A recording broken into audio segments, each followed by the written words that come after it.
नमस्कार, मी श्वेता. साम टीव्हीच्या महाराष्ट्र कॉलिंग या कार्यक्रमात आपल्या सगळ्यांचं मनापासून स्वागत. भारतीय खगोलशास्त्रामध्ये वर्षाचे कालचक्र हे 12 राशी आणि 27 नक्षत्रात विभागलेलं आहे. तिथी, काळ, वेळ आणि स्थळ यांच्या परस्पर संदर्भाने प्रत्येक व्यक्तीसाठी नक्षत्र निश्चित करून त्यानुसार रास ही ठरवली जाते. नक्षत्रांविषयी जाणून घेण्यासाठी माधव गुरुजींच्या मार्गदर्शनाखाली सुरू केलेल्या नक्षत्रांवर बोलू काही या मालिकेच्या 9व्या भागामध्ये आपल्या सगळ्यांचं मनापासून स्वागत. प्रसिद्ध राजज्योतिष यांत्रिक माधव गुरुजी साम टीव्हीच्या स्टुडिओमध्ये आलेले आहेत. सगळ्यात आधी आपण त्यांचं स्वागत करूया. नमस्कार गुरुजी. साईराम. आदेश.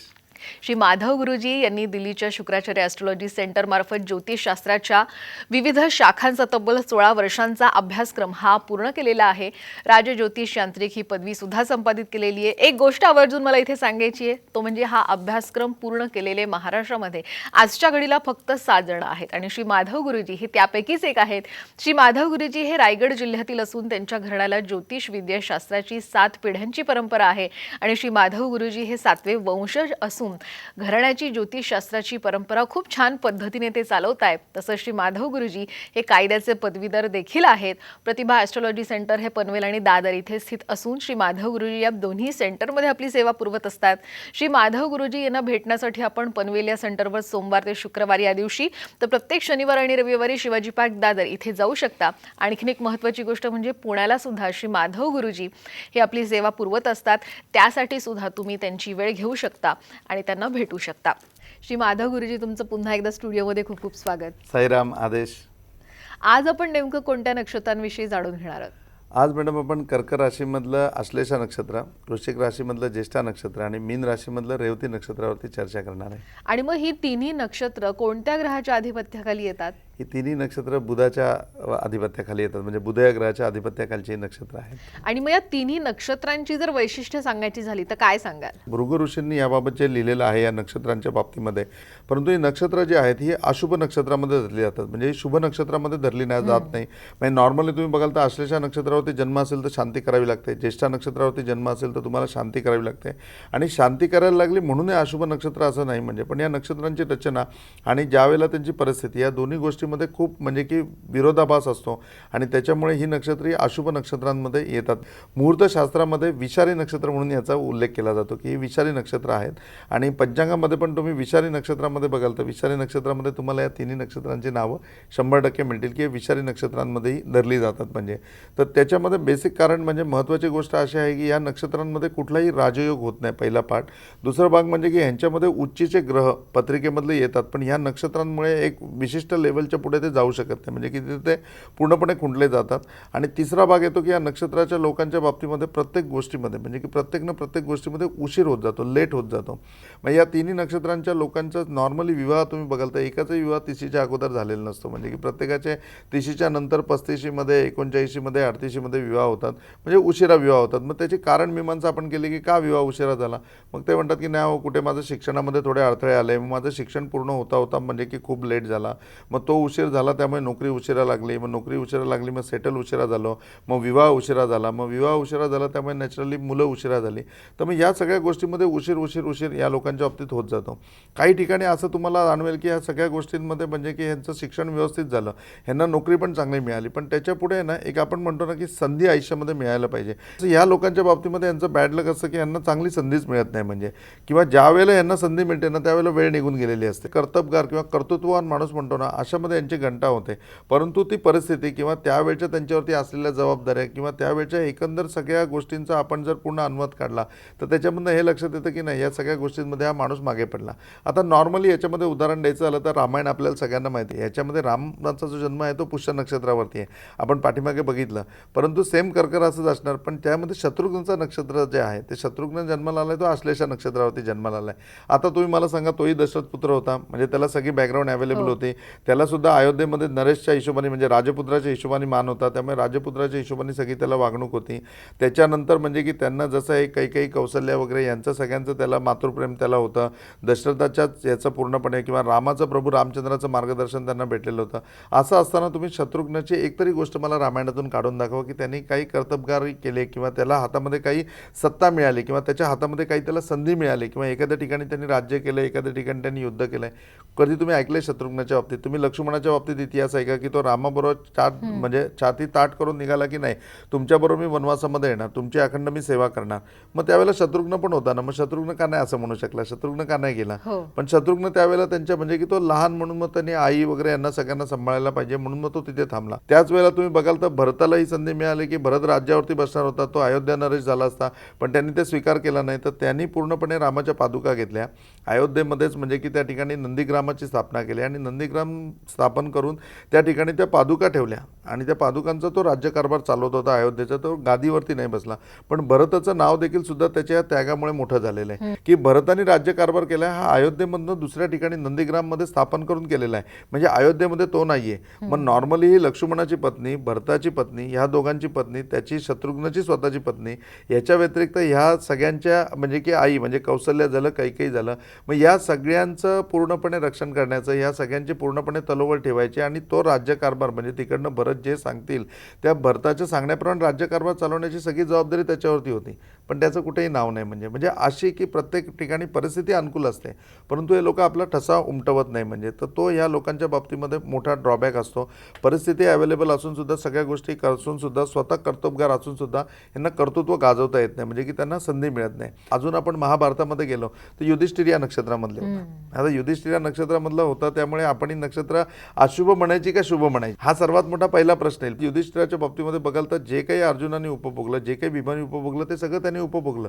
आज कौरवांकडनं एवढा त्याचा अपमान झालेला आहे. एवढा अपमान झालेला असताना सुद्धा ज्यावेळेला युद्धामध्ये अशी परिस्थिती आहे की आपल्या समोर एवढा शत्रू उभा आहे की आपण त्याचा 5च जण सामना करतोय, असं असताना सुद्धा ज्यावेळेला कृष्ण कानात येऊन सांगतात की आता तुला असं बोलायचं म्हणजे की आता द्रोणाचार्य येतील आणि विचारतील की बाबा अश्वत्थामा म्हणजे नक्की कोण गेला, हत्ती गेला, कारण अश्वत्थामा नावाचा हत्ती पण आहे आणि अश्वत्थामा नावाचा यांचा पुत्र पण आहे द्रोणाचार्यांचा.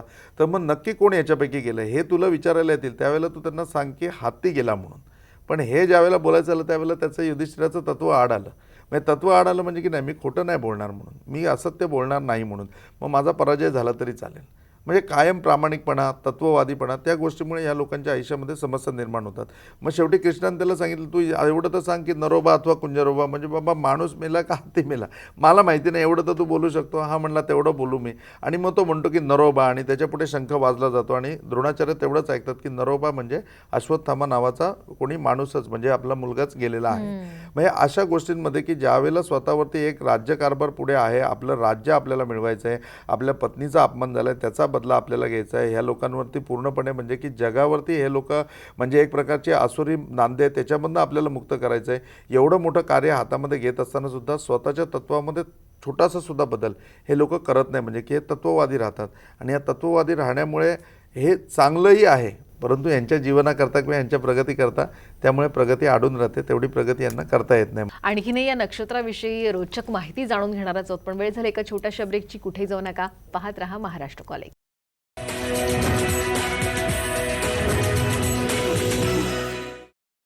ब्रेक नंतर महाराष्ट्र कॉलिंगमध्ये पुन्हा एकदा आपल्या सगळ्यांचं मनापासून स्वागत. नक्षत्रांवर बोलू काही भाग 9 मध्ये तुम्ही आहात आणि आज आपण जाणून घेतोय आश्लेषा, ज्येष्ठा आणि रेवती या नक्षत्रांविषयी. आता या नक्षत्रांमध्ये जन्माला आलेल्या व्यक्तींची काय वैशिष्ट्ये आहेत किंवा याच्यामधल्या जन्मलेल्या व्यक्तींबद्दल जाणवायचं आलं तर आज म्हणजे की पहिल्यांदा असं वाटतं की आपण नक्षत्रांच्या सिरीजमध्ये काही निगेटिव्ह बोलतोय. म्हणजे या नक्षत्रांमध्ये असं नाही की नक्षत्र खूपच वाईट आहेत किंवा हे आहे, या नक्षत्रामध्ये सुद्धा चांगली लोक जन्माला आले. तर महात्मा गांधींचा जन्म या नक्षत्रामध्ये झालेला आहे, पंडित नेहरूंचा जन्म आहे तो या नक्षत्रामध्ये झालेला आहे, हे याच नक्षत्रामध्ये जन्माला आले. तुम्ही पूर्व फाल्गुन नक्षत्र घेतलं तर अटल बिहारी वाजपेयींचा जन्म याच नक्षत्रामध्ये झालेला आहे, किंवा श्रीमंत नानासाहेब फडके यांचा सुद्धा जन्म याच नक्षत्रामधला आहे. त्याचबरोबर रेवती नक्षत्रामध्ये घेतलं तर लोकमान्य टिळकांचा जन्म रेवती नक्षत्रामध्ये आहे, रवींद्रनाथ टागोरांचा जन्म रेवती नक्षत्रामध्ये आहे. दिव्याखाली अंधार आहे, म्हणजे निश्चितपणे हे लोक दिव्याप्रमाणे असे दैदिप्यमान आहेत, प्रगती करणार आहेत, त्यांची ज्योत पेटलेली आहे, यांच्यामुळे दुनियेला प्रकाश मिळतोय. पण हे लोक लोकदार्जिने आहेत. लोकदार्जिने असल्यामुळे कायम लोकांचे प्रश्न लोकांमध्ये कायम असणार, प्रत्येकाची काय दुःख आहे ती समजावून घेणार, ह्या सगळ्या गोष्टीमध्ये मार्गदर्शन करण्याचे लोक भानगडीमध्ये पडत नाही, किंवा सल्ला द्यायचा हे भानगडीमध्ये पडत नाही. हे लोक उठून डायरेक्टली त्याला मदत मदत करतात. ते भावना विवश होऊन त्याला 50,000 रुपये देतात. पुढे असं होतं की त्याला काही अनुभव नसतो, त्याच्यामुळे तो पैसे इन्व्हेस्ट करतो आणि मग त्याच्यानंतर पुढे त्याचंही चालत नाही, यांचेही पैसे परत येत नाही. त्यामुळे तिथे 50,000 रुपये बुडाले. त्याच्यानंतर दुसरी गोष्ट म्हणजे प्रचंड प्रामाणिकपणा. एक बँकेचे कॅशियर आहेत, जे बँकेचे कॅशियर कॅश काउंटिंग वगैरे हे सगळं काम करत होते आणि ते सगळं करत असताना बँकेत 2 कॅशियर असतात. एक पैसे घेण्याकरता असतो आणि दुसरा असतो तो पैसे देण्याकरता असतो. आणि जो पैसे देण्याकरता असायचा ना, त्याच्या ह्याच्यामध्ये तो कायम म्हणजे की अफरातफर करायचा की तो पैसे काही घेऊन जायचा, वापरायचा, व्याजी द्यायचा आणि मग मंथ एंडला ती सगळी कॅश तो टॅली करून द्यायचा. तोवर ज्या मधल्या पैशामध्ये ते व्याजामध्ये कमवायचा. आता हे सगळं तो बघतोय तर जाऊ दे, त्याचा मार्ग तो करतोय, आपण तर प्रामाणिक आहोत ना, हा विचार होता. यांनी इकडनं उठले आणि जाऊन बँक मॅनेजरला सांगितलं, तुम्हाला माहिती आहे का तुमच्या बँकेमध्ये काय चाललं आहे? तो मॅनेजर म्हणलं, काय चाललं आहे आपल्या बँकेमध्ये? अहो म्हणले असं तसं आहे. आणि तो कॅशियर अफरातफर करतो. अरे बापरे म्हणले, खरं आहे? हो म्हणले, बिलकुल मी तुम्हाला सांगतो, बघा तुम्ही एवढी कॅश शॉर्ट आहे वगैरे. यांनी इनोसंट माइंडली सगळ्या गोष्टी सांगितल्या. आता हा प्रामाणिकपणा आहे, पण या प्रामाणिकपणामध्ये तुम्ही नसतं सांगितलं तर तुमचं काय नुकसान आहे का? त्याचं त्यांनी बघून घेतलं असतं, परंतु हे त्यांनी सांगितलं. हिडन स्टोरी अशी होती की तो बँक मॅनेजर पण त्याच्यात सामील होता. यांनी सगळं शांतपणे ऐकून घेतलं आणि तो म्हणला, उद्या याच्यावरती पर्याय काढू म्हणजे, आणि तुम्ही ही गोष्ट कुणाला बोलू नका, तुम्ही एकदम रास्त केलेले की जे मला सांगितले आहे ते. हे म्हणले चालेल. दुसऱ्या दिवशी काय केलं त्यांनी, जागा बदलली. त्याला पैसे भरण्याच्या ठिकाणी घेतला आणि यांना पैसे देण्याच्या ठिकाणी ठेवलं. आणि त्या ठिकाणी ठेवल्यानंतर त्याच दिवशी वरती ऑडिटिंगची रेड करून घेतली आणि रेड करून घेतली, त्याच्यामध्ये हा माणूस फॉल्ट ठरला. आणि मग त्यांना त्याच्यामध्ये पूर्णपणे प्रोसिजरप्रमाणे ते सगळे आहे ते अटक झाली. मग त्या गोष्टीवरती त्यांचं भरपूर की पूर्ण सगळ्या गोष्टी हे केल्या, पण शेवटी पुराव्यानुसार ज्या गोष्टी होत्या त्या कॅश शॉर्ट होत्या.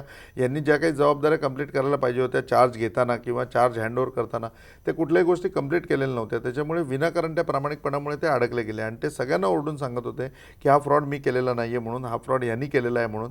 परंतु बँकेमध्ये पण कोणी ऐकलं नाही. त्यांच्यावरती त्या सगळ्या गोष्टी गेल्या आणि 2 वर्षानंतर पुन्हा बँकेमध्ये फ्रॉड पकडला गेला. तेव्हा या माणसाचा पकडला गेला. तेव्हा यांनी सांगितलं की नाही, तो पण मी केलेला होता. मग त्यावेळेला त्यांनी ज्यावेळेला डिक्लेरेशन दिलं त्यावेळेला त्यांना 2 वर्षानंतर म्हणजे की तिकडनं सोडलं आणि मग याच्यामध्ये रुजू करण्यात आलं, पुन्हा बँकेमध्ये रुजू करण्यात आलं. पण तोवर त्या लोकांचा म्हणजे जो आज एखाद्या ठिकाणी तुम्ही निष्पाप असताना तुम्हाला शिक्षा झाल्यानंतर जो त्रास उपभोगायला लागतो, तो त्रास उपभोगायला लागला. आणि या सगळ्याचं कारण जर तुम्ही बघाल तर विनाकारण प्रामाणिकपणा, म्हणजे की हा विनाकारणचा प्रामाणिकपणा आहे तो या ठिकाणी नडला. आता याच्या व्यतिरिक्त दुसरी गोष्ट म्हणजे की या लोकांच्या बाबतीत असंही होतं की हे प्रामाणिकपणा आणि सगळं तत्ववाद वगैरे या याच्यामध्ये असताना सुद्धा परिस्थितीजन्य म्हणजे कधी कधी परिस्थिती यांच्यावरती इतका अन्याय करते ना, की रेल्वेमध्ये आमच्या याच्यामध्ये एम्प्लॉई असलेले लोक आहेत किंवा जे रेल्वेमध्ये एम्प्लॉई होते आणि नॉर्मल रेल्वेमध्ये जसं म्हणजे की नॅशनल रेल्वे मजदूर युनियनमध्ये एखादं आंदोलन होतच असतं, म्हणजे त्या आंदोलनामध्ये तो सहभागी झाला, जो आमचा क्लायंट होता तो. आणि तो सहभागी झाल्याच्या नंतर त्याच्यामध्ये म्हणजे की कारवाई वगैरे झाली आणि त्या कारवाईनंतर त्यांना बडतर्फ केला. आता कधी कधी पेपरवर दाखवण्या इतपत कारवाई असते की ते बडतर्फ करतात, मग त्याच्यानंतर पुन्हा काही दिवसांनी ते रिक्वेस्ट ॲप्लिकेशन करतात आणि त्याच्यामध्ये ते रुजू होतं. परंतु यांचं एवढं बॅड लक की ते संपूर्ण प्रकरण कोर्टामध्ये गेलं आणि कोर्टामध्ये त्या केसचा निर्णय लागेस्तोवर 28 वर्ष निघून गेली. आता 28 वर्ष या माणसाला पगार नाही, काय नाही, काय नाही, काय नाही. आणि 28 वर्ष तो एकमेव असा आहे की तो त्या युनियनतर्फे तर त्या केसला जातोय, ती केस भांडतोय आणि ते सगळं करतोय. आता 28 वर्ष ब्लॉक झाली, त्याच्यामध्ये ना याचं लग्न झालं की विवाह करता आला नाही का, आता काय नोकरी रेल्वेमध्ये आहे पण ती कोर्टामध्ये अधंतरित आहे. उद्या कोर्टाने डिसिजन चुकीचा दिला म्हणजे दुसरा डिसिजन दिला तर माझी नोकरी जाईल, तर आमच्या फेवरनी नाही लागला तर. त्यामुळे लग्न करता आलं नाही. घरची परिस्थिती दिवसेंदिवस ढासळत गेली. पैसे जमा असतील तर नॅशनल रेल्वेमध्ये कामाला जरी असेल माणूस तरी त्याला पगार असून असून किती असणार. आणि एकदा तुमचं प्रत्येक महिन्याचं आवत थांबलं की पुढे काहीच नाही. म्हणजे 28 वर्षांनी निकाल त्याच्या बाजूने लागला. म्हणजे 28 वर्षानंतर त्याला डिसिजन मिळाला की तो त्यांचा पॉझिटिव्ह मिळाला. रेल्वेने त्याला पुन्हा कामावर रुजू घेतला. त्याचे जे काही प्रमोशन स्टेप होत्या त्या प्रमोशन स्टेप अक्रॉस केल्या की त्याचं जे काही पैसे जे काही वाढीव वेतन होतं ते वेतन त्याला दिलं आणि तेवढे पैसे एवढे टाईम रेल्वेने ठेवले म्हणून त्याच्यावरती इंटरेस्ट पण त्याला मिळाला. म्हणजे पैसे त्याला चांगल्यापैकी मिळाले, सगळी सॅलरी वगैरे सगळी मिळाली. पण आज ते सगळे पैसे ज्यावेळेला त्याला मिळाले, युनियननी त्याचं कौतुक केलं, युनियनमध्ये त्याला चांगलं पोस्टिंग दिलं. पण या सगळ्या गोष्टींमध्ये त्याचं पर्सनल लाईफ काय म्हणजे की ना त्याचं लग्न झालं, ना त्याला मुलं झाली, ना त्याला संसार झाला. त्याच्याबरोबरच्या लोकांची मुलं 10वी 12वी पास झाली. 28 वर्षामध्ये जमाना किती पुढे निघून जाईल. तर एवढ्या सगळ्या गोष्टी त्याच्या बाकीच्या लोकांच्या बरोबरच्या बाबतीमध्ये झाल्या. पण तो त्या पडक्या घरातच राहत होता. मग त्यावेळेला ते पैसे आल्यानंतर लोक म्हणले आता खूप चांगलं घर घे, हे घे, ते घे. तो म्हणलं खूप चांगलं घर मी घेईनो पैशाने, पण आता माझा संसार थोडाच होणार आहे का. पुढच्या कालावधीमध्ये त्याचं विवाह वगैरे काहीच गोष्टी झाल्या नाही. म्हणजे की या नक्षत्राच्या बाबतीत तुम्ही बघाल तर 100% आता याच्यामध्ये तुम्ही अपयश म्हणाल का यश म्हणाल की तो जिंकला कोर्टामध्ये गटामध्ये, अरे पण गेलेला कालावधी तुम्ही बघा ना, या कालावधीनंतर तो जिंकलाय. तर लाईफमधला असा मॅक्झिमम टाईम त्याच्यामध्ये निघून जातो. किंवा प्रामाणिकपणामुळे त्या कॅशियरची गोष्ट आपण ऐकली की त्याच्यामुळे विनाकारण त्यांना शिक्षेला उपभोगायला जावं लागतं. तर या घटना या लोकांच्या बाबतीमध्ये कायमस्वरूपी घडत असतात, कायमस्वरूपी यांच्या बाबतीमध्ये असं होत असतं. आणि तिसरी गोष्ट म्हणजे की या लोकांच्या बाबतीत अतिशय महत्त्वाची सांगायची ती म्हणजे की या लोकांचा पटकन विश्वास, म्हणजे समोरच्या माणसावरती इतका विश्वास टाकून मोकळे होतात की 10 मिनटं कोणी यांना प्रवासामध्ये भेटलं तर त्या 10 मिनटामध्ये त्या समोरच्या माणसाचं दुःख आणि त्या समोरच्या माणसाचा आनंद सगळं यांना माहिती पडतं, त्याचं जीवन माहिती पडतं. आणि मग त्या माणसाने जर कुठली मदत मागितली तर हे डोळे झाकून अगदी त्याला मदत करून टाकतात. मदत करण्याबाबत बिलकुल विरोध नाही आहे. आज तुमच्याकडे आहे, तुम्ही मदत करताय समोरच्याला, पण लक्षात ठेवा की तुमच्याकडे आहे ते काही संपवण्याकरता नाही आहे, तुमच्या स्वतःच्या यूज करता सुद्धा आहे. आणि आहे ते वाढलं तर चांगलं आहे ना, की त्यातून तुम्ही अजून 10 लोकांना मदत कराल. पण आहे ते घटलं तर कुठेतरी 10 लोकांना ज्यांना तुम्हाला मदत करायची आहे ती मदत करायला तुमच्याकडे काहीच शिल्लक राहणार नाही. तर अटल बिहारी वाजपेयींचं उदाहरण घ्या. त्या माणसाबद्दल काय म्हणायचं म्हणजे की खरोखरी निस्पृहता म्हणजे काय असावी हे त्याचं उदाहरण आहेत. म्हणजे किंवा अटल बिहारी वाजपेयींच्या आपण कविता जर बघितल्या तर त्या कवितांमध्ये सुद्धा किती सुंदर रचना आहेत. परंतु त्या रचनेचं तुम्ही शेवटी बघाल तर त्याचा काय उपयोग झाला की जगासमोर यायला तर किती उशीर लागल्या. किंवा अटल बिहारी वाजपेयी ज्यावेळेला पंतप्रधान झाले ह्याच्यापेक्षा 30 वर्ष अगोदर पण ते तेवढे स्मार्ट होते ना, 30 वर्ष अगोदर तेवढंच कर्तृत्व त्यांच्याकडे होतं ना. पण ज्या वयोगटामध्ये ते पंतप्रधान झाले, आता पंतप्रधान झाले म्हणून त्यांना यशस्वी म्हणायचं का ओल्ड याच्यामध्ये ते झाले म्हणून अपयशस्वी म्हणायचं. हीच गोष्ट जर त्यांना 30 वर्ष अगदी 20 वर्ष जरी अगोदर त्यांच्या हातामध्ये पंतप्रधान पद आलं असतं तरी ते कुठे पुढे निघून गेले असते किंवा देश किती पुढे निघून गेला असता. म्हणजे की ह्या लोकांच्या लेटमुळे त्यांच्या तर आयुष्यामध्ये उशीर होतोच म्हणजे, परंतु बाकी म्हणजे त्यांच्या कुटुंबाची किंवा त्या राष्ट्राची याचीसुद्धा प्रगती होण्यामध्ये भरपूर फरक पडतो. आणि सर्वात महत्त्वाची गोष्ट म्हणजे की यांचे निर्णय जे आपण सांगितलं की यांच्या आयुष्यामध्ये जे निर्णय घेतात ते निर्णयाच्या बाबतीमध्ये चुकीचे असे म्हणता येणार नाही, परंतु ते निर्णय त्या कालावधीमध्ये कदाचित बरोबर असतात, परंतु पुढच्या कालावधीमध्ये ते निर्णय पूर्णपणे चुकीचे असतात. आणि त्याच्यामुळे सुद्धा हे लोक यांच्या आयुष्यामध्ये पाठीमागे येतात. यांच्यावर विसंबून असलेले लोक त्याच्यामुळे पाठीमागे येतात. या नक्षत्रांमध्ये 100% अशा गोष्टी होतात. मग ही यशस्वी आहेत का अपयशस्वी आहेत, ही शुभ आहेत का अशुभ आहेत, हे निर्णय तुम्ही तुमच्यावरती ठरवा. मी तुम्हाला याचं पूर्णपणे तुम्हाला म्हणजे की दोन्हीमधलं जे काही डिफरंट आहे तो डिफरंट तुम्हाला या ठिकाणी सांगण्याचा प्रयत्न करतोय. नाही, नक्कीच. आणि जेवढं तुम्ही सांगताय असं वाटतंय की या तिन्ही नक्षत्रांमध्ये जन्मलेल्या व्यक्तींच्या आयुष्यात अडचणीच आहेत का काय, आणि मग जर खरंच असं पूर्ण आयुष्य आहे तर मग काय सांगाल, ज्योतिषशास्त्रामध्ये काय उपाय आहेत? एक मॅडम, जसं आपण आता नक्षत्राची अख्खी सिरीज केली त्याच्यामध्ये हा प्रश्न असायचा की या लोकांच्या आयुष्यात काय समस्या आहेत म्हणजे, आणि त्याच्यावर काय मार्गदर्शन आहे. या नक्षत्रांच्या बाबतीमध्ये नक्षत्र अभ्यासामध्ये पूर्णपणे मार्गदर्शक सूचना दिल्या जातात. म्हणजे की जसं नक्षत्रांमध्ये समस्या आणि त्या समस्याचा उपाय दिलेले आहेत तसं ह्याच्यामध्ये देखील उपाय 100% दिलेले आहेत ॲस्ट्रॉलॉजीमध्ये. पण त्याच्याबरोबर प्रामुख्याने ॲस्ट्रॉलॉजीने काही मार्गदर्शक तत्त्व या लोकांना सांगितलेली आहेत. ते मार्गदर्शक तत्त्व तुम्ही निश्चितपणे तुमच्या लाईफमध्ये अवलंबू शकता आणि त्याचा तुम्ही पुरेपूर वापर करून घेतला त्या मार्गदर्शक तत्वांचा तर निश्चितपणे तुमच्या कार्यामध्ये, तुमच्या प्रत्येक गोष्टीमध्ये किंबहुना तुमच्या प्रगतीमध्ये फरक पडेल आणि अपयशाकडून तुम्ही यशाकडे 100% याल. किंबहुना तुमचा यशाच्या दिशेनेच प्रवास आहे. परंतु ह्या काही ज्या गोष्टी किंवा जे काही तत्वनिष्ठता किंवा जास्तीत जास्त प्रामाणिकपणा हे जे तुम्ही गुण अंगीकारलेले आहेत याचा अतिरेक होणार नाही. म्हणजे हे तुमच्यापुरते मर्यादित राहतील आणि तुम्ही प्रगतशील पण राहाल. तर पहिलं ॲस्ट्रॉलॉजी याच्यामध्ये सजेशन नाही देते की कुठलीही गोष्ट तुमच्या नावावर करू नका. म्हणजे उद्या व्यवसाय करायचा असेल तर प्रोप्रायटरशिपमध्ये तुमचं नाव नाही पाहिजे. तुम्ही प्रोप्रायटर म्हणून कधीही राहू नका. संपूर्ण बिझनेस तुम्ही हँडल करा, उभे तुम्ही राहा, सगळा व्यवहार तुमच्याकडनं होऊ दे, पण तुमचं कुठेही नाव नको. तुम्ही त्या ठिकाणी जस्ट एक एम्प्लॉई, एक मॅनेजर असतो त्या पद्धतीने ते व्यवहार करा. तो व्यवसाय चांगला चालेल, तुम्हाला यश चांगलं मिळेल. दुसरी महत्त्वाची गोष्ट याच्यामध्ये येते की तुम्ही कुठलीही प्रॉपर्टी खरेदी करत असताना ती सिंगल नावावर परचेस करू नका. तुमच्या एकट्याच्या नावावर घेऊ नका. तुमच्या पत्नीचं नाव जोडा, तुमच्या मुलाचं नाव जोडा, तुमच्या मुलीचं नाव जोडा, जेणेकरून उद्या त्या प्रॉपर्टीमध्ये काही करायचं झालं, उद्या कर्ज काढून त्याच्यावरती कुणाला पैसे द्यायचे असतील, ती प्रॉपर्टी विकायची असेल, कुणाकरता ती मॉर्गेज ठेवायची असेल, तर या सगळ्या गोष्टीला कुणाची तरी दुसऱ्याची सही लागेल आणि ती व्यक्ती विचारेल कुणाकरता तुम्ही करताय, मग दुसऱ्याकरता करायची काही गरज नाही, मी काय सही देणार नाही. आणि मग ती सही देत नाही त्याच्यामुळे मग ती प्रॉपर्टी मॉर्गेज होणार नाही. निश्चितपणे तुम्ही कुणाला तरी कर्ज देऊ शकणार नाही आणि मग ती कर्ज परतफेड तुम्हाला झाली नाही म्हणून तुमच्या घराची रिकव्हरी होणार किंवा तुमच्या घराचं पूर्णपणे त्या ठिकाणी म्हणजे की लिलाव होणार, या गोष्टी टाळू शकता तुम्ही. तर कुणाच्या तरी नावावर म्हणजे इतकं पर्टिक्युलर याच्यामध्ये लिहिलं आहे की तुम्ही तुमचं बँक अकाउंट सुद्धा जॉईंट बँक अकाउंट ठेवायला पाहिजे, दुसरं कुणाच्या सहीशिवाय तुम्हाला पैसेही नाही मिळाले पाहिजेत, इतकं ऋषींनी या बाबतीमध्ये पूर्णपणे काटेकोरपणे लिहिलेलं आहे. तिसरी गोष्ट सांगितली की कुणाबरोबरही भागीदारी नको. आपला स्वभाव असा आहे की आपण सगळं स्वतःच्या खिशातलं काढून पण देणार आहे, छक्केपंजे आपल्याकडे अजिबात नाही, प्रामाणिकपणाचा पूर आपल्याकडे आलेला आहे. तर असं असताना तुम्ही भागीदारीमध्ये व्यवसाय करू नका. भागीदारीमध्ये तुम्ही व्यवसाय केला तर निश्चितपणे त्याच्यामध्ये तुम्हाला खोटा हिशोब दाखवला जातो, तुम्हाला फसवलं जातं, तुमचा केसानी गळा कापला जातो. तर 100% तुम्ही भागीदारीमध्ये कुठलाही व्यवसाय करायचा नाही. चौथी गोष्ट याच्यामध्ये सांगितलेलं आहे जी आमूलाग्र आहे आणि महत्त्वाची आहे, त्याच्यामध्ये ही गोष्ट आहे की तुम्ही विनाकारण जे एक भय तुमच्यामध्ये आहे ते भय तुम्ही घालवून टाका. आणि दुसरा पार्टमध्ये म्हणजे की प्रत्येकाला मदत करायला जे काही तुम्ही धावत असता, मदत करायचे तर तो मदतीचा ध्यास घ्या. परंतु ती मदतीची ध्यास किंवा तो मदत करत असताना त्याच्यामध्ये कुठेही इमोशन्स आणि रिस्पॉन्सिबिलिटी ह्याच्यामधनं ती मदत करू नका. म्हणजे भावनिक होऊन भावना विवश होऊन कुणाला तरी मदत करताय हे काम करू नका. आणि रिस्पॉन्सिबिलिटी विनाकारण कुणाच्या जबाबदाऱ्या घेऊन ती मदत करायला जाऊ नका. ही मार्गदर्शक तत्व ॲस्ट्रॉलॉजी याच्यामध्ये निश्चितपणे सांगतं.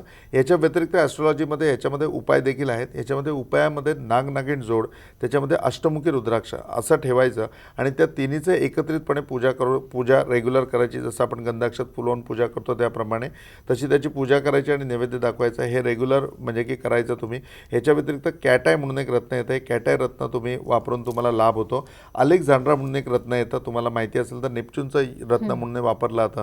तर हे अलेक्झांड्रा म्हणून जे रत्न आहे ते अलेक्झांड्रा रत्न तुम्ही वापरू शकता, त्याचा तुम्हाला लाभ भरपूर होईल. आणि अलेक्झांड्रा रत्न वापरून प्रगतीसुद्धा या बाबतीमध्ये भरपूर लोकांची झालेली मी स्वतः बघितलेली आहे. पण त्यांनी मार्गदर्शक तत्व पण निर्विवादपणे फॉलो केली तेव्हाच ते प्रगतीपथावर गेलेत, हेही मी तितकंच सांगेन. त्याच्यानंतर टायगर आहे ह्याच्यामध्ये येतो, तो टायगर या रत्न येतो, तो पण तुम्ही वापरू शकता, त्याचाही याच्यामध्ये पूर्णपणे लाभ तुम्हाला होतो. आणि याच्या व्यतिरिक्त प्रॉपरली सुदर्शन नावाचा एक यज्ञ येतो, तो सुदर्शन नावाचा यज्ञ तुम्ही करू शकता. सुदर्शन मंत्र तुम्ही रेग्युलर म्हणू शकता, सुदर्शन मंत्राचं अनुष्ठान तुम्ही करू शकता. ह्या गोष्टीचा तुमच्या जीवनामध्ये निश्चितपणे फायदा होईल. तुम्ही प्रामाणिक राहाल ते तुमच्यापुरते राहाल. प्रामाणिकपणाचा पूर जो आलेला आहे तो पूर तुमचा निघून जाईल. तुमच्यामध्ये कॉन्फिडन्स राहील. ओव्हर कॉन्फिडन्समध्ये तुम्ही जे प्रत्येक गोष्ट करत जाता ती याच्यापुढे करणार नाही. तुम्ही कॉन्फिडंट राहाल आणि तुमच्याकरता निश्चितपणे प्रगतीपथावर राहाल. तिसरी गोष्ट म्हणजे की भावना विवश तुम्ही होणार नाही. तर त्यावेळेला जी ॲक्युरेट ॲक्शन घ्यायची ती ॲक्शन तुमच्या हातून घडेल आणि मग निश्चितपणे या सगळ्या गोष्टीचा तुमच्या जीवनामध्ये फायदा होत जाईल आणि तुम्ही पूर्णपणे यशाकडे येऊन बाकी जशी नक्षत्र आहेत त्या नक्षत्रांपणे तुम्ही सुद्धा प्रभावीपणे तुमचा ठसा उमटवू शकाल आणि तुमच्या कार्याची जी काही दखल आहे ती समाजसुद्धा तुमच्याकडनं निश्चितपणे घेईल. नाही, नक्कीच माधव गुरुजी यांनी ज्या प्रकारे सांगितलेलं आहे खरेच तसे उपाययोजना करा आणि नक्कीच तुम्हाला चांगले दिवस येतील. अशाच पद्धतीने ज्योतिष विषया संदर्भात किंवा वास्तुशास्त्र विषयासंदर्भात जर तुम्हाला सल्ला हवा असेल तर खाली दिलेल्या नंबरला त्वरित संपर्क साधा. याशिवाय पुण्याला सुद्धा आता माधव गुरुजी यांचं मार्गदर्शन तुम्हाला लाभू शकतं. 8, 9, 10 जुलै या दिवसांमध्ये खरं तर पुण्याला माधव गुरुजी असणार आहेत. नक्कीच तुम्ही त्यांची वेळ घ्या आणि त्यांना भेटू शकता. खरंच खूप छान पद्धतीने ही पूर्ण जी आहे नक्षत्रांवर बोलू काही ही मालिका झाली. खूप छान मार्गदर्शन केलं, त्याबद्दल खरंच तुमचे मनापासून आभार. साईनाथ आप सबकी भली करे, गुरु गोरक्षनाथ आप सबकी भली करे, श्री गुरु निरंजननाथ विजय तेतराम आदेश. नक्कीच महाराष्ट्र कॉलिंगमध्ये वेळ झाली इथेच थांबण्याची. तुम्ही कुठे जाऊ नका, पाहत राहा साम टीव्ही.